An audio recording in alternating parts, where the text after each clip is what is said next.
to see who has the most guts. You know, sometimes you're thinking when it's tough out there, just little quotes like that can maybe get you through some tough times, right? Just littlest things, go for broke, you know? Very hard to do that. So many people are worried about the outcome. I keep telling you about worrying about the journey. So in the inventory of success, what I wrote down was some things I believe in is successful athletes earnestly want to succeed. You gotta want to succeed, and they do something about it. So example, if you guys are competitive in the classroom, there's no reason why you can't be competitive on the athletic fields. Next one, they set goals for themselves. You've heard this before, but I'm going to say it again. People can be compared to ships, okay? And ships without rudder sometimes, obviously the rudder is something below the boat that keeps you on course.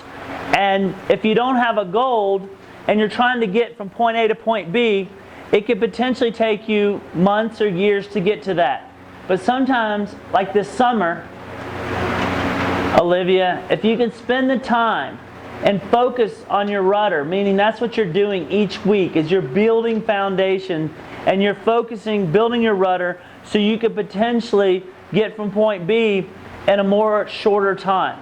Because when you know what you want in life, when it's a burning desire in your life, you'll be surprised how you'll reach it so much quicker.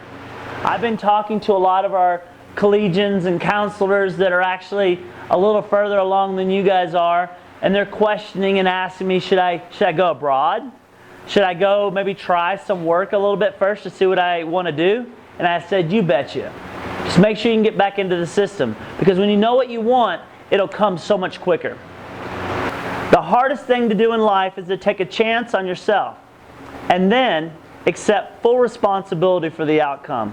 I'm telling you, excuses, you're going to hear something later about that, but you need to understand that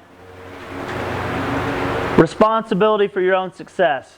You're the one ultimately responsible for your life. Do you get that? There's going to be a point where you're going to be just so frustrated, whether it's your coaches, your friends, your parents, and you're going to be doing something just to despite them, and then you're going to be going down a road and going, what the heck was I doing? I got a life going on here, and I'm screwing myself because I'm trying to get back at someone else.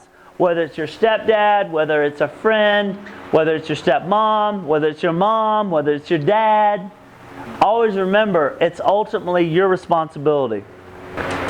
Successful athletes set examples. So, I'm going to tell you this works really well. Some of you have a hard time doing maybe the right positive thing or something. And some of you, as you've already noticed, when you move up as a junior and senior, right, you start having to set examples, right? And you really know how to set an example, right? Because you've went that road down. So sometimes, Blake, what happens is, Jake, is you're faking it till you make it.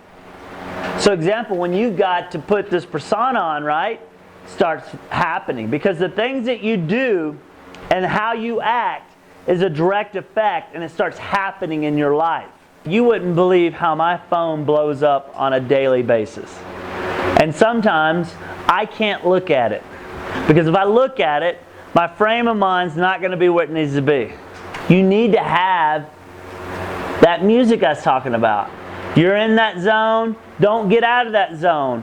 Don't go back up in the bleachers to get out of that zone. I had, the last minute before this lecture, I had to get my head back, and it was really hard. And I'm trying to get it back into the zone right now to talk to you guys. Because I know you see the passion. I would not tell you something that I did if I did not believe this 110%. I wouldn't.